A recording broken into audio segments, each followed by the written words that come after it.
जज आहेत ते. आणि त्याच्यामुळे अचानक एक केस आल्यामुळे ते म्हणाले की मी इथे निघालो होतो आणि मग मला तिकडे कोर्टात सोडायला जायला लागलं.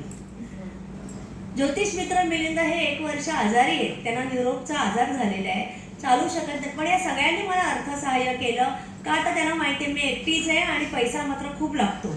मुंबईसारख्या ठिकाणी खर्च करायचा आणि आपलं सगळं लॅविश असतं ना, खाणं पिणं नाश्ता सगळं बेस्ट पाहिजे आपल्याला.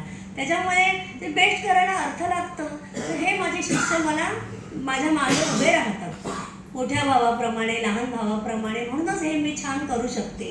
आता आपण अध्यात्माचे एक आहे जे गोंदवलेकरांचे पट्ट शिष्य आहेत, जे रोज श्रीरामाचा मंत्र खूप वेळा स्वतः टाईप करतात आणि आपल्या संवाद सकाळी रात्री न चुकता पोस्ट करतात आणि प्रत्येकाला घरपोच ज्योतिषशास्त्राची पुस्तकं सेवा म्हणून देतात. अशा सुहास समुद्रे सरांना मी विनंती करते त्यांनी छानपैकी सुरेख मार्गदर्शन करावं.